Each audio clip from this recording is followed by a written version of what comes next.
నేను చెప్తున్నాను, నీ మాటగా నేను పవన్ కళ్యాణ్ అని చెప్తాను. ఆయన ఇంతవరకు అంటే ఓపెన్ గా చెప్పాలంటే అయితే ఆ పార్టీ లేకపోతే ఈ పార్టీ చూసాం మనం, ఇంకో పార్టీని చూడలే ఎక్కడ అసెంబ్లీలో. ఒక్కొక్క రా తల్లి రా, నువ్వు అలా చెప్తే నా రక్తం మరిగిపోతుంది. రా నువ్వు దగ్గర రా, పట్టుకో రా తల్లి, పైకి రా. ఏదిరా మనం సరేనా చెప్పు. పవన్ కళ్యాణ్ గురించి ఒక పాట పాడతాను. కొత్త చరిత్రనే రాసేలా కావాలి నువ్వు వందేలా, పది గుండెలు కదిలించేలా దిగేసైమోయోదిడిలా, ఖద్దరు బట్టలు కరంచి రాజకీయాలను వదిలేయాలే, అభివృద్ధి చేయ పొడిసే పొద్దయ్యవకులు రాజ్యం వేలాలే.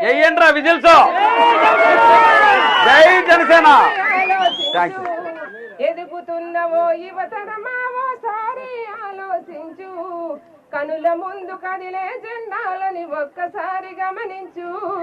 ఆ కదులుతున్న జెండాలు ఒకసారి గమనించి, ఏం జెండాలు అది? జనసేన జెండా. అంతే, అదే మన గుర్తు. అంటే 7వ నెంబరా, 7 కొండలు. ఇక్కడ రామకృష్ణ అన్నది కూడా 7వ వచ్చింది, అందుకే ఇక్కడికి వచ్చా. ఇది గుర్తు పెట్టుకుంటే ఆ 7వ తరగతి కళ్ళు మూసుకుంటే మనం నొక్కేయచ్చు అక్కడ. ఓకేనా? బట్ అటువంటి మంచి గవర్నమెంట్ ని సృష్టించగల కెపాసిటీ మన పవర్ స్టార్ పవన్ కళ్యాణ్ గారికి ఉంది కాబట్టే ఈ రోజు ప్రపంచం మొత్తం పిఠాపురం వైపు చూస్తుంది. ఉంది కాబట్టే ఈ రోజు సెంటర్ ఆఫ్ ది అట్రాక్షన్ ఏపీలో only power star Pawan Kalyan గారు. కరెక్టేనా? 10 సంవత్సరాల రాజకీయాలకు దూరమయ్యారు మన కొనతాల రామకృష్ణ గారు. ఆయనకి పిలిచి మరీ సీట్ ఇచ్చారంటే ఆయన ఎంత గొప్ప మనిషి ఒకసారి ఆలోచించండి. కరెక్టా? సో అటువంటి వ్యక్తులు మన రాజకీయాల్లో ఉంచుకోవాలి. వాళ్ళని ఉంచితేనే మనం బాగుపడతాం. అది మన ఆలోచన, మన బుర్ర. సో ఫైనల్ గా ఓటర్లు అనేవాళ్ళు దేవుళ్లతో సమానం. ఓటర్ మహాశైలకు అందరికీ శిరస్సు వంచి నమస్కరిస్తున్నాను. మే 13 ఏ గుర్తు పైన ఓటేస్తున్నారు మీరు? ఒక్కసారి ఆగదు, గాజు గుర్తు పైన వేయండి. ఒక్క విషయం బాగా ఆలోచించుకోండి.